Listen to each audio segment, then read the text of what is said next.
Hello friends, આજનું current આપણે જોઈએ. આજની તારીખ એટલે કે 12 જાન્યુઆરી 2019. એ જોઈએ પહેલા તમે એજી સફર પરિવારની અંદર નવા હોય, ચેનલ સબસ્ક્રાઇબ કરવાની બાકી હોય તો પ્લીઝ સબસ્ક્રાઇબ કરી વાળજો, વિડીયોને લાઈક કરજો, શેર કરજો અને હા, ટેલિગ્રામની અંદર જોઈન્ટ થવાનું બાકી હોય તો એ પણ જોઈન્ટ થઈ જજો અને પ્લે સ્ટોર ઉપર જઈ અને એજી સફર એપ ડાઉનલોડ કરવાની બાકી હોય તો એ પણ ડાઉનલોડ કરી વાળજો અને કોઈ કમેન્ટ સજેશન જરૂરથી અહીંયા જણાવશો. ચાલો આજનું કરંટ જોઈએ. 12 જાન્યુઆરી એટલે આજે એવા એક મહાન વ્યક્તિ કે જેણે સ્લોગન આપેલું, ઉઠો જાગો અને ધ્યેય પ્રાપ્તિ સુધી મંડ્યા રહો, તેવું સ્લોગન આપનાર એવા કર્મસ્થ અને કર્મનિષ્ઠ એવા વ્યક્તિ શ્રી સ્વામી વિવેકાનંદનો આજે જન્મદિવસ છે 12 જાન્યુઆરી. જોઈએ એમના વિશે વાત કે 12 જાન્યુઆરી 1863માં એ કોલકાતા ખાતે ભદ્રકાયસ્થ નામના પરિવારમાં તેમનો જન્મ થયેલો. બાળપણનું નામ આપણને ખ્યાલ જ છે કે નરેન્દ્રનાથ દત્ત હતું અને તેઓ બાળપણથી જ એક આધ્યાત્મિક તરફ વળેલા અને એક ધર્મનિષ્ઠ એવા વ્યક્તિ કે જેમના ગુરુનું નામ છે રામકૃષ્ણ પરમહંસ. અને હમણાં જ આપણે સ્લોગન જોયું કે તેમણે એક સરસ મજાની પંક્તિ આપી, ઉઠો જાગો અને ધ્યેય પ્રાપ્તિ સુધી મંડ્યા રહો. એવા સ્વામી વિવેકાનંદ કે જેમણે છે એ 1883માં અમેરિકાના શિકાગોમાં ભરાયેલી વિશ્વ ધર્મ પરિષદની અંદર ભારત તરફથી છે પ્રતિનિધિત્વ કર્યો હતો.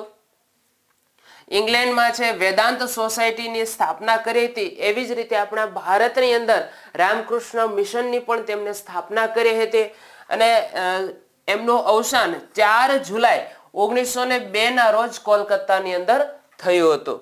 નેક્સ્ટ આજના ન્યૂઝની વાત કરીએ, રાષ્ટ્રીય ન્યૂઝ, તો કે સૌથી લાંબો single lane steel cable bridge જે અરુણાચલ પ્રદેશની અંદર બનાવવામાં આવ્યો છે. તો અહીંયા આપણે જોઈ શકીએ છીએ જે અરુણાચલ પ્રદેશની અંદર single lane steel cable bridge બન્યો છે તે. આ પુલનું ઉદ્ઘાટન છે એ અરુણાચલ પ્રદેશના સીએમ શ્રી પેમા ખાંડુના હસ્તે કરવામાં આવ્યું હતું. આ બ્રિજની જો વાત કરીએ તો આ પુલની છે એ લંબાઈ 300 મીટરની છે. આ પુલ સિયાંગ નામની નદી ઉપર છે બનાવવામાં આવ્યો છે અને આ બ્રિજનું નામ છે બાયોરુંગ બ્રિજ એવું નામ રાખવામાં આવ્યું છે. સાથોસાથ જીકે રિલેટેડ થોડા ન્યૂઝ જોઈએ તો અરુણાચલ પ્રદેશની રાજધાની એ ઈટાનગર છે. ભારતીય ચિત્ર સંમેલન 2019ની શરૂઆત થઈ છે. અહીં આપણે એક ઇમેજ જોઈ શકીએ છીએ. ભારતીય ચિત્ર સંમેલન 2019 જેમની શરૂઆત કરી છે. આમાંથી એક પ્રશ્ન આપણા માટે કે ભારતીય ચિત્ર સંમેલન 2019માં કેટલામું હતું?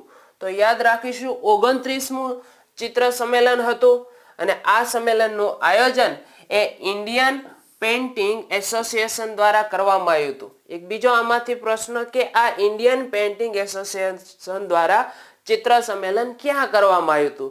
તો યાદ રાખીશું આગ્રાની અંદર આ 2019નું ચિત્ર સંમેલન એ આયોજન કરવામાં આવ્યો છે. નેક્સ્ટ આગળના ન્યૂઝની વાત કરીએ તો 2019નું પાર્ટનરશિપ સમિટનું આયોજન મુંબઈ ખાતે થયું છે. આ પાર્ટનરશિપ એ આયોજન 25મું આયોજન છે અને જેમનું ઉદ્ઘાટન આપણા ઉપરાષ્ટ્રપતિ એવા શ્રી એમ વેંકૈયા નાયડુના હસ્તે કરવામાં આવ્યો છે. આ આયોજન છે એ CII દ્વારા કરવામાં આવ્યું છે. તો સાથોસાથ આપણે એમના વિશે પણ ન્યૂઝ જોઈએ કે CII એ શું છે. તો પહેલા તો એનું ફૂલ ફોર્મ આપણા માટે અગત્યનું છે કે કોન્ફેડરેશન ઓફ ઇન્ડિયન ઇન્ડસ્ટ્રીઝ એમનું ફૂલ ફોર્મ છે. પરીક્ષા માટે આપણા માટે અગત્યનું બની રહે છે. આંતરરાષ્ટ્રીય ન્યૂઝની વાત કરીએ તો વેનેઝુએલાના નવા રાષ્ટ્રપતિ નિકોલસ માદુરો બન્યા છે. આપણે યાદ રાખીશું વેનેઝુએલાના નવા રાષ્ટ્રપતિ નામ છે નિકોલસ માદુરો. તો તેઓ છે વેનેઝુએલા માટે આ બીજી વખત રાષ્ટ્રપતિ તરીકે શપથ ગ્રહણ કર્યા છે. અને વેનેઝુએલા એ એક દક્ષિણ અમેરિકામાં આવેલો એક દેશ છે અને જેમની રાજધાની છે એ કારાકાસ નામનું એ રાજધાની છે. અહીંયા આપણે જોઈ શકીએ છીએ નિકોલસ માદુરો કે જે બીજી વખત રાષ્ટ્રપતિ તરીકે શપથ ગ્રહણ કર્યા છે. રમત જગતની વાત કરીએ તો રમત જગતની અંદર બિરેન્દ્ર પ્રસાદ બેસ્ય એ ઓલિમ્પિક 2020 ચીફ ધ મિશન જાહેર કરવામાં આવ્યા છે. આપણા માટે અગત્યનો પ્રશ્ન કે 2020ની જે ઓલિમ્પિકનું આયોજન થનારું છે તેના ચીફ ધ મિશન તરીકે કોને જાહેર કરવામાં આવ્યા છે? તો વિરેન્દ્ર પ્રસાદ બેસ્ય કે તેઓ એક ભારતીય ઓલિમ્પિક એસોસિએશનના ઉપપ્રમુખ છે.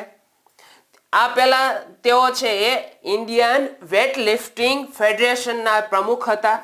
ઇન્ડિયન વેટ લિફ્ટિંગ ફેડરેશનના એ પ્રમુખ હતા. જ્યારે 2020ની જે ઓલિમ્પિક આપણને ખ્યાલ છે કે 2020ની ઓલિમ્પિક એ ટોક્યો ખાતે યોજાવાની છે અને એ ટોક્યો ખાતે જ્યાં યોજાવાની છે એ સમયે છે ત્યાં ઇન્ડિયન વેટ લિફ્ટિંગ ફેડરેશનના સચિવ તરીકે છે સહદેવ યાદવ રહેશે અને જ્યારે છે બિરેન્દ્ર પ્રસાદ એ બેસ્ય એ ઓલિમ્પિક 2020ના છે ચીફ ધ મિશન જાહેર થયા છે.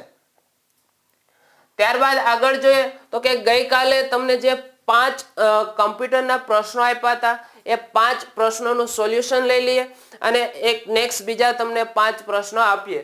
તો 5 પ્રશ્નો હતા. પહેલો કે હાર્ડવેર અને સોફ્ટવેરને જોડવાનું કામ કોણ કરે છે? જેને ટેલી કરવાનું બાકી હોય એ ચોક્કસ જોઈ વળશે.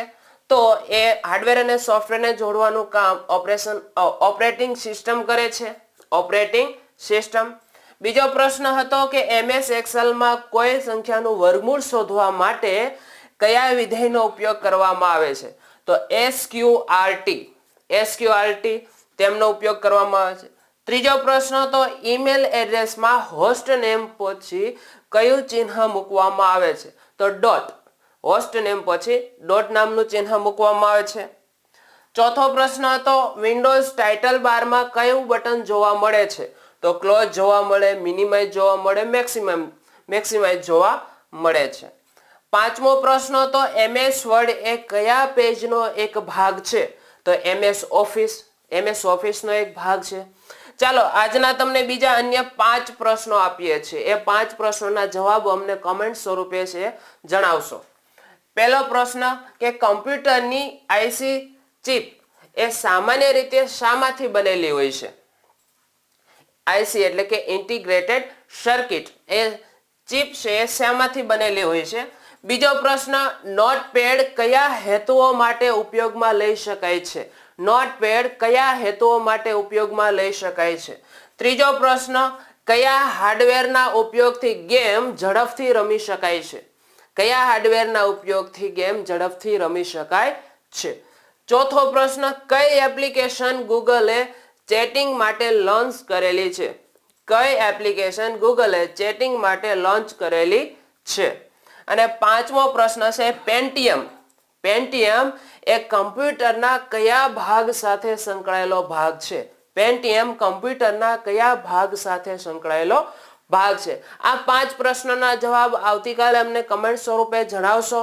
અને હા, બને તેટલા છે એ વિડીયોને છે શેર કરજો, લાઈક કરજો અને કમેન્ટ્સ આપવાનું ભૂલશો નહીં. ઓકે મિત્રો, તો અહીંયા વિડીયો પૂર્ણ કરીએ છીએ.